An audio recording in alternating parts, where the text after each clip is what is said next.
आयो लाल सभे चो झूले, जय झूले।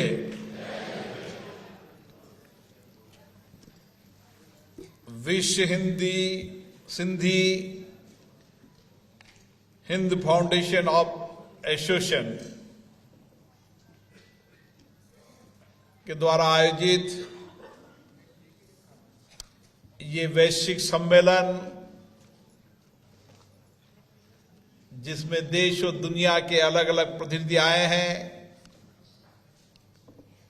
मैं आप सबका हार्दिक अभिनंदन करता हूं, स्वागत करता हूं।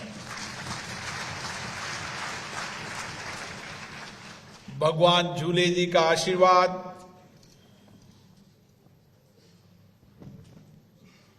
उनकी प्रेरणा, उनका सामर्थ्य हम सबको नई प्रेरणा देता है, नई दिशा देता है। और इसीलिए आज जो आप आयोजन कर रहे हैं, उस आयोजन में भी आपके संस्कार, आपकी संस्कृति, सिंधु सभ्यता और आपके विचार कि किस तरीके से हम सशक्त समाज बनाकर समर्थ भारत बनाएं। और मैं आज देख रहा हूं कि देश और दुनिया के अंदर सिंधी समाज के पुरुषार्थ, उनकी कड़ी मेहनत, कठिन परिश्रम, नए इनोवेशन और सामर्थ्य से आज सशक्त समाज भी बन रहा है और समर्थ भारत में भी सिंधी समाज का बहुत बड़ा योगदान है। मेरा भी जीवन काल भी सिंधी समाज के परिवेश के अंदर ही गुजरा और लंबे समय तक उनका सानिध्य मिला, उनका आशीर्वाद मिला। और जब राजनीति क्षेत्र के अंदर पहला चुनाव लड़ा, तब भी 2003 से लगातार मुझे विधायक से सांसद बनाने में इस समाज का बहुत बड़ा योगदान है।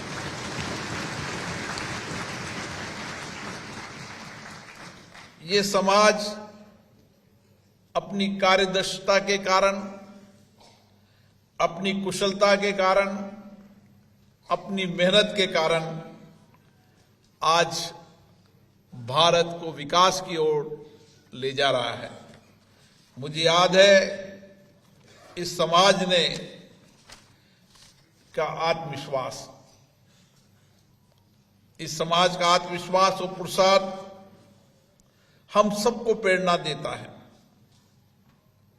उनकी पुरुषार्थ, उनकी सेवा, उनकी समर्पण, उनकी निष्ठा, उनका आध्यात्मिक सेवा का भाव देश और दुनिया को प्रेरणा देता है। विभाजन की उस त्रासदी के समय जब सब कुछ अपना छोड़ के आने के बाद भी अपना धर्म परिवर्तन नहीं किया।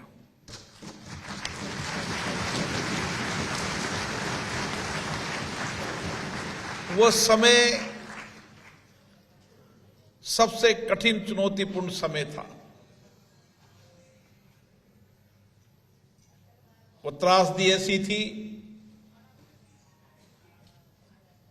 घर धन दौलत तो छोड़ा जा रहा था, लेकिन जान भी जोखिम में थी। लेकिन जान जोखिम में होने के बाद भी अपने धर्म को नहीं छोड़ना, ये शायद कोई समाज हो सकता है तो सिंधी समाज हो।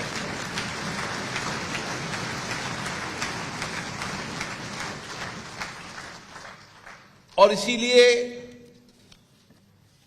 विभाजन की त्रासदी हम सबको पता है, किस कठिनाई किस चुनौतियों के अंदर हमने जीवन को गुजारा। लेकिन उस त्रासदी के बाद भी,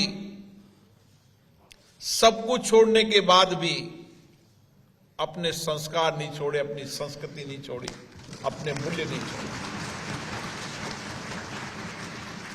और पुरुषार्थ से, कड़ी मेहनत से फिर से अपना जीवन शुरू किया। और आज देश के अंदर चाहे व्यापार हो, चाहे उद्योग हो, चाहे कोई भी नया क्षेत्र हो,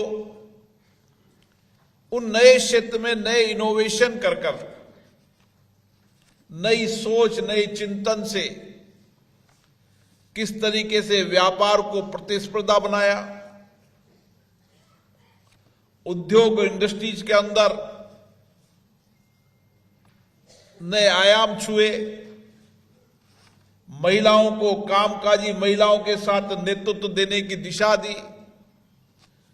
और इस भारत में बहुत बड़ा बदलाव अपनी कार्य संस्कृति के कारण अन्य समाजों के अंदर किया। और यही कारण है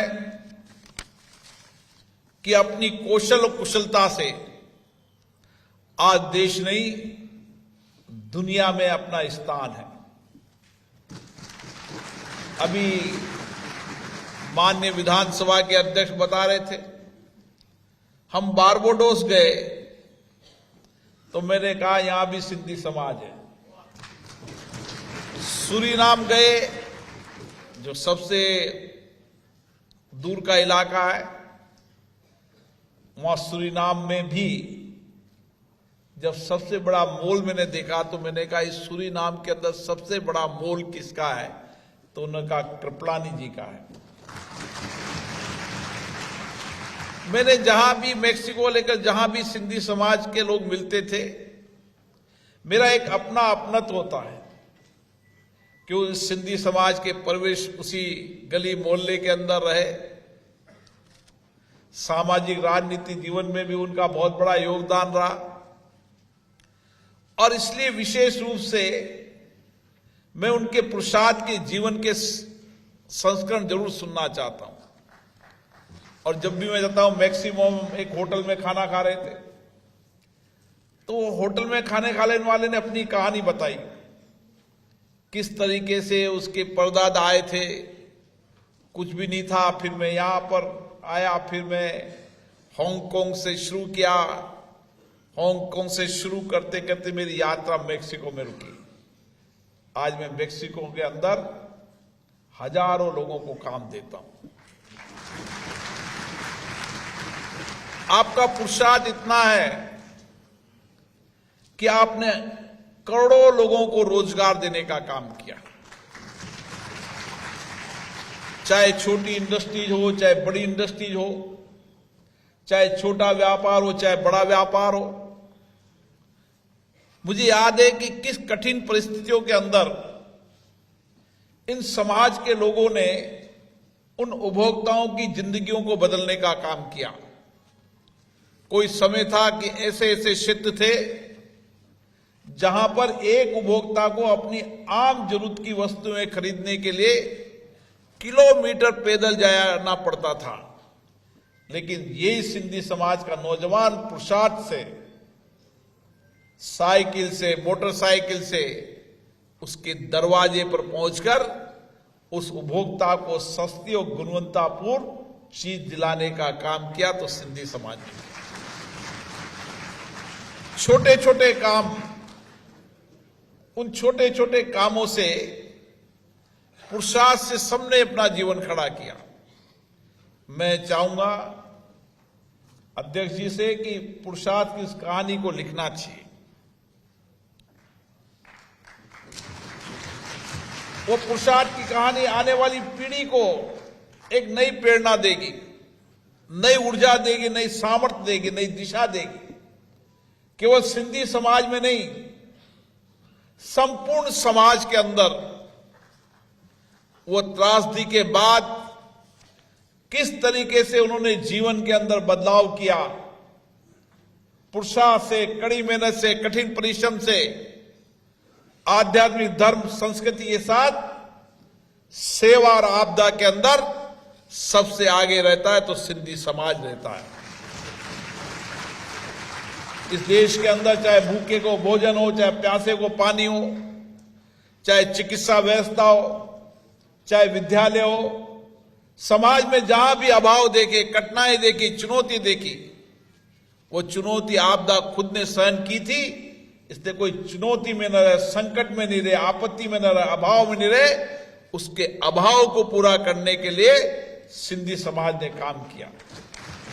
एक ऐसी संस्कृति खड़ी की, सेवा की संस्कृति, और इसी सेवा की संस्कृति के कारण आज देश के अंदर सिंधी समाज ने अपना विशेष योगदान दिया है। मैं चाहूंगा कि यह समाज का अधिवेशन हम सबको चर्चा, संवाद, विचार विमर्श और किस तरीके से हम समाज के अंदर हमारे पुरुषार्थ की कहानी जीवन के आने वाले लोगों को नई प्रेरणा दे, हमारे आने वाली पीढ़ी भी इसी तरीके से आध्यात्मिक धर्म और संस्कृति संस्कारों से आगे बढ़े, पुरुषार्थ से, कड़ी मेहनत से एक ऐसा समाज खड़ा करे जो समर्थ भारत की दिशा तय करे। और इसीलिए हमारे माननीय प्रधानमंत्री जी सिंधी समाज के लिए कहते हैं कि ऐसा पुरुषार्थ समाज जिसने विभाजन की त्रासदी झेली, लेकिन भारत के नवनिर्माण में उनका योगदान भूला नहीं जा सकता। और अब समय आ गया है कि हम सबका सपना विकसित भारत का सपना है, और विकसित भारत का सपना जब भी पूरा होगा जब हमारा समर्थ समाज होगा, हर व्यक्ति समर्थ होंगे, हर व्यक्ति नवाचार करेंगे, नया इनोवेशन करेंगे, उद्योग हो, इंडस्ट्री हो, सर्विस सेक्टर हो, उन सारे क्षेत्रों के अंदर नए परिवर्तन करेंगे, क्योंकि दुनिया आज भारत की ओर देख रही है। दुनिया के लिए भारत निवेश का सबसे आकर्षित देश है, और इस समय हम सबके लिए स्वर्णिम समय है। और इसीलिए इस स्वर्णिम समय के अंदर एक समर्थ समाज से समर्थ भारत की यात्रा में आपका योगदान निश्चित रूप से महत्वपूर्ण है। मैं आशा करता हूं इस अधिवेशन में, इस सेमिनार में व्यापक चर्चा होगी, संवाद होगा, और दुनिया के अलग अलग देशों के अंदर आप सोच भी नहीं सकते, दुनिया के अंतिम छोर के उस देश के अंदर भी उस देश के सामाजिक आर्थिक परिवर्तन में सिंधी समाज का बहुत बड़ा योगदान है।